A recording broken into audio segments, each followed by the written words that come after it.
Hello, aujourd'hui dans notre deck tech, on va parler de nouveau d'un type de deck que je n'ai que rarement fait. D'ailleurs, si vous jouez ce genre de deck, n'hésitez pas à me donner des avis supplémentaires dans les commentaires, c'est super utile pour quiconque voudrait se lancer dans ce genre de deck. Mais donc, pour en revenir à ce que je disais, on va parler des decks self-damage.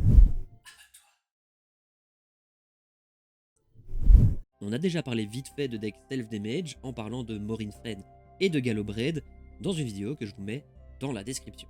Mais en pesant le pour et le contre de ces decks, on s'était avant tout dit que ces commandants, à part en étant un des moteurs du deck, ne participaient pas à le rendre meilleur, puisqu'ils n'apportent aucun bénéfice à vous faire perdre des points de vie, et ça, c'est exactement l'inverse de ce que nous propose Darien. Darien est un humain et soldat 3-3 qui coûte 6 mana dont 2 blancs, et qui dit qu'à chaque fois que vous subissez des dégâts, vous pouvez créer autant de tokens 1-1 soldat. Donc lui ne vous donne pas de moteur pour perdre vos points de vie, mais vous donne une raison.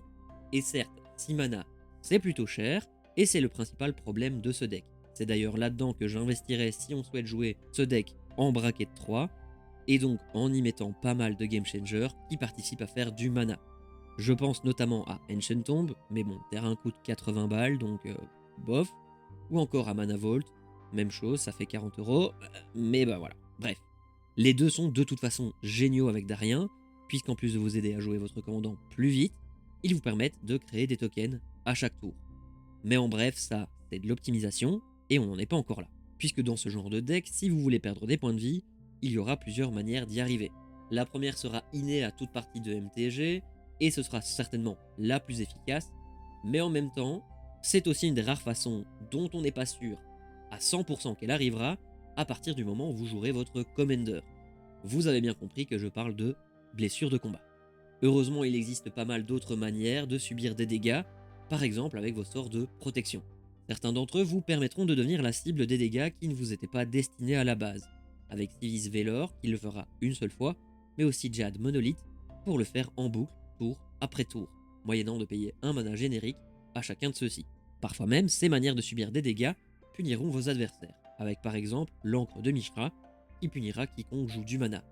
Certes, c'est une carte qui sur papier est dangereuse, mais pour rappel, vous êtes un deck mono blanc, vous serez moins souvent ennuyé par cette carte que tout autre deck contenant du vert, le blanc n'étant clairement pas le plus connu pour pouvoir ramp facilement. Ensuite, on parlera de Barbed Wire, qui fera perdre un point de vie à chaque joueur au début de son upkeep. Une carte mauvaise pour tout le monde, une carte qui fera du burn petit à petit, ce qui sera un bon point pour vous, car ça fera moins de dégâts à devoir infliger. Et une carte qui vous permet même de vous protéger contre les dégâts qu'elle inflige, même si ça ne sera utile que s'il ne vous reste pas assez de points de vie. Parlons ensuite de Dingus Staff, qui dit qu'à chaque fois qu'une créature est mise dans le cimetière, Dingus Staff infligera 2 dégâts au contrôleur de cette créature. Un peu dangereux donc si vous avez un bon gros board et qu'un board wipe approche, mais ça peut peut-être faire draw une game, dans le cas où vous seriez dans la mouise, et ça reste une manière de ne pas perdre. Bref, vous l'aurez compris, chaque token sacrifié avec Darien sur le board en créera 2, un moyen donc de les multiplier. Dans la même optique, Jinxed Ring vous infligera un dégât à chaque fois qu'une carte sera mise dans votre cimetière. Et dans le pire des cas, vous pouvez vous débarrasser de l'anneau en sacrifiant un de vos permanents, si jamais vous étiez mis en danger. Ensuite parlons de la Torutre Chamber, et c'est fait exprès, comme ça je peux pas me faire strike par YouTube. Bref, la Torutre Chamber vous demandera au début de l'upkeep de mettre un compteur douleur sur l'artefact. Et à la fin de votre tour, vous perdrez un nombre de points de vie égal au nombre de compteurs douleur sur celui-ci. Pour un mana, vous pouvez clean le nombre de compteurs dont la carte dispose, moyennant de prendre une dernière fois les dégâts avant de faire réaugmenter les compteurs. Bref, une manière exponentielle de faire des tokens qui vous permettra de créer une armée. Enfin, en détournant légèrement Blasting Station de son utilité habituelle, vous pourriez, moyennant d'avoir une façon de gagner des points de vie, ce qui ne manquera pas d'arriver, mais on en parle plus tard. Après, quand je dis ça, ça va pas prendre des heures non plus. Pas fait le dupe. D'ailleurs, tant qu'on y est, j'ai tout regardé. J'adore ça. Ça a pris 4 heures, j'ai regardé d'une traite. Je suis un fou. C'est pas mal. Bref, moi je commande pas, je fais des vidéos pour dire que c'est bien. Bref, sans surprise, vous pourrez créer une boucle où vous vous infligez des dégâts pour créer des tokens qui untap Blasting Station et qui vous rendent vos points de vie. Vous me direz que sans moyen de sortir de là de manière positive, ça n'a aucun sens de faire une boucle comme celle-là. Et oui, c'est une boucle qui demandera bien sûr les multiplicateurs de tokens habituels, mais pas que. Parce que sans parler de Unended Procession ou encore de Mondrak, dont on oublie que rarement l'existence, on parlera des plus récents, comme Elspeth ou Exalted Sunborn, qui coûtent un mana plus cher, mais auront des moyens de se protéger, ou de vous protéger. Mais aussi, pour Elspeth, un moyen de terminer une game. Dans les moins utilisés parce que plus niche, on peut parler de Myrel ou de Renewed Solidarity.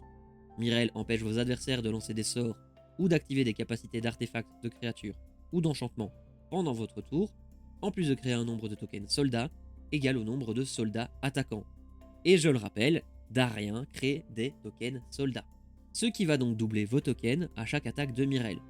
Renewed Solidarity, lui, est un enchantement qui vous permet de choisir un type lorsqu'il arrive en jeu. Les créatures du type choisi gagneront +1/+0, ce qui est déjà pas mal dans un deck qui, bien sûr, en profitera grâce à une masse incommensurable de tokens, mais en plus de ça, au début de votre étape de fin, pour chaque token du type choisi arrivé sur le terrain ce tour-ci, vous créerez une copie de celui-ci. Bref, de nouveau, on double les tokens arrivants. Bien sûr, on en avait parlé, mais dans un deck où on cherche à tout prix à perdre nos points de vie, il faut aussi savoir en gagner, puisque ces points de vie seront notre ressource la plus importante.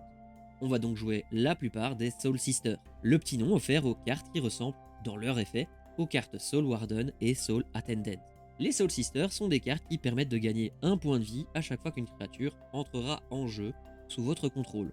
On y jouera bien sûr les deux que je viens de citer, mais aussi le Lunark Vétéran, Hinterland Sanctifier, ou Tante May pour celles qui sont sans bénéfice supplémentaire mais qui coûtent 1 mana, à l'image des Soul Sisters de base donc. Mais on peut parler de Guide of Soul, qui vous donne aussi de l'énergie qui pourra être dépensée pour booster vos créatures. Mais quand on passe à 2 mana, on a Unhunter Priest, qui ne trigger que pour les tokens, mais qui peut revenir du cimetière en tant que token. Auriok Champion, qui sera plus difficile à retirer grâce à sa protection contre le rouge et le noir. Daxos, qui profite des entrées, mais aussi des moments où vos créatures quitteront le board pour vous rendre des points de vie. Sutter Priest, qui infligera des dégâts aux adversaires jouant des créatures en plus de l'effet de base. Et pour terminer celle à 2 mana, le Distinguished Conjurer, qui sera en même temps un sort de protection, vous permettant de gagner des points de vie en blinkant une créature qui serait ciblée par un sort. Darien, si je devais citer des noms. Enfin, pour terminer, la seule carte avec cet effet que j'ai décidé de jouer dans ce deck et qui coûte plus de 2 mana, c'est Alia. Pour la simple raison qu'elle vous permet, si au début de votre end step, vous avez gagné plus de 3 points de vie, ce qui ne sera pas rare dans ce deck, de piocher une carte. Tant qu'on en a parlé de la pioche, dans les cartes inhabituellement jouées, j'ai décidé de mettre des tuteurs dans le deck. Le Ranger Deos, le Capitaine Ranger Deos et le Recruteur de Laga. Le but avec ceci, c'est de simplement aller chercher nos cartes qui nous feront gagner des points de vie, puisqu'elles font partie des cartes les plus importantes au fonctionnement de notre deck. Sans elles, on n'a pas de points de vie, et sans points de vie, on a perdu la partie. Bref, pour ceux qui en aient de piocher, c'est un peu comme vous le voulez, mais je vous conseille Rumor Gatherer, Rendering Innocence, ou encore Benny Brax. Le reste, ça dépend de si vous voulez y mettre plein d'argent, si vous préférez jouer de manière politique ou autre. Pour terminer la game, Renewed Solidarity et les doubleurs seront toujours très efficaces, puisque si nos adversaires ne sont pas capables de nous arrêter, ils subiront les foudres de nos soldats. Mais pour accélérer le tout, on pensera à Cathars Crusade, qui donnera des compteurs à toutes vos créatures, à chaque fois qu'une créature rentrera sur votre board. Mais on pensera aussi au Craterouf Blanc, qui sera la meilleure façon de gagner, si vous ne désirez pas devoir faire des maths. Les maths, c'est pour les bloqueurs. D'ailleurs, avant de pouvoir attaquer avec un gros board qui ne laissera aucun bloc possible, vous voudrez protéger votre board. J'ai donc décidé de jouer 3 cartes qui vous le permettront. On parle donc ici d'Achroma's Will, Flawless Maneuver et de Teferi's Protection. Quand les deux premières seront utilisables, que ce soit pour attaquer ou pour se défendre, mais aussi lorsque votre board sera ciblé par le tant redouté board wipe, la protection de Teferi, elle, sera surtout là pour vous sauver la vie ou sauver votre board. Pour en revenir à l'optimisation et aux cartes que j'ai décidé éviter, je peux vous parler de Angel's Trumpet, une carte qui est répertoriée comme jouée dans plus de 50% des decks du Roi d'Arien, et qui pour moi est à double tranchant. Parce que oui, prendre des dégâts si on n'attaque pas pour multiplier nos futurs attaquants, pourquoi pas. Le problème vient quand ce choix se fait au détriment de notre board. Parce que si on multiplie trop nos créatures, mais qu'on les perd toutes sur une attaque probable, de 1 parce qu'on joue des tokens soldats pas spécialement forts, mais qu'en plus on donne la vigilance à nos adversaires, si attaquer devient une obligation parce qu'on n'a pas assez de points de vie, que pour survivre à la trompette, c'est un prêté pour un rendu et un retour au début de la partie, ou pire, une fin de partie pour vous. En dehors de ça, les decks self-damage ne s'arrêtent pas à des artefacts ou autres pour s'infliger des dégâts. On a déjà parlé d'Ancient Tomb tout à l'heure, mais Darien et ses amis du club Sadomaso font partie des decks qui aimeront jouer des terrains multicolores comme City of Brass, Grand Coliseum, pour vous infliger des dégâts lorsque vous les engagez, et ce même quand le commander est monocolore. Comme je le disais, c'est avant tout de l'optimisation, à vous de voir ce que vous préférez. Il y a bien évidemment des terrains qui auront d'autres effets, moyennant la perte de points de vie de votre part, comme des mauvaises plaines pour Nomad Stadium, ou des moyens de piocher avec War Room. De nouveau, c'est à vous de voir, ça rend le deck meilleur, ça le rend aussi différent des autres, mais ce n'est pas nécessaire directement. Voilà qui fait le tour de cette decklist et de ses effets qui sortent de l'ordinaire. N'hésitez pas à me dire ce que vous en pensez, voire même de parler de cartes que je pourrais avoir oubliées dans les commentaires, à laisser un pouce bleu et à hyper la vidéo pour me faire plaisir, mais surtout pour satisfaire le saint algorithme. Merci à vous tous, on se retrouve en live les mardis, jeudis et vendredis à 21h15 sur la chaîne Twitch ADCisco, dispo en description, mais on se retrouve bien sûr dimanche prochain pour une nouvelle vidéo. En attendant, prenez soin de vous. Merci d'avoir regardé la vidéo, n'hésite pas à laisser un like et un commentaire, et surtout à t'abonner si tu ne l'es pas.